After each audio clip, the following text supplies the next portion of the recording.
Hello everyone, I'm Mike Anderson from Collision Advice, and this is my great friend Danny Gredinberg from the DEG.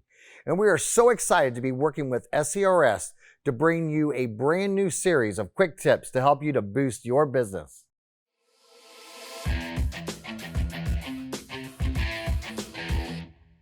Hey everybody, welcome to today's estimating tip. Today we're going to talk about something that is an often overlooked, not included operation, and that is the R&I of this wheel and tire assembly. You know, it's not uncommon to have to R&I this wheel or tire assembly in order to replace a component such as a quarter panel, a fender, or remove a splash shield or a bumper cover. However, what we need to understand is that in Autotech, CCC, and Mitchell, while all three of them have a predetermined time or a labor time to remove a wheel tire assembly, that labor time is only reflective of removing this wheel and tire assembly one time and reinstalling it one time. And keep in mind, your technician may have to R&I the wheel tire assembly multiple times. Let's talk about, for example, if I'm going to replace this quarter panel. I may have to remove the wheel tire assembly just to write my estimate. Now I put it back on the car.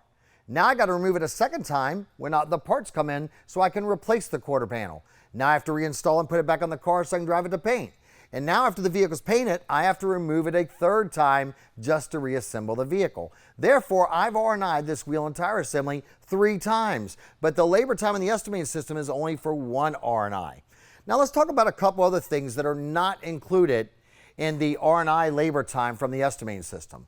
Number one is what's not included is mount and balance. Mount and balance would be an additional labor operation as well as materials for a new valve stem or any materials for wheel weights. Also, if we have to register or reprogram a tire pressure monitor sensor, that is also a not included operation.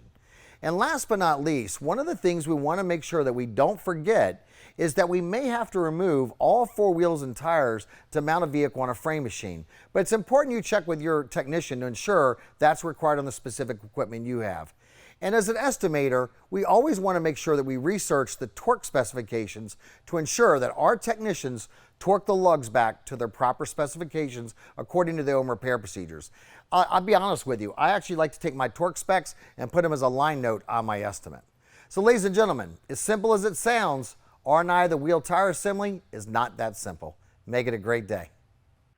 If you find these tips helpful, please subscribe, like, and share, and comment below for any future suggestions. Thank you for watching.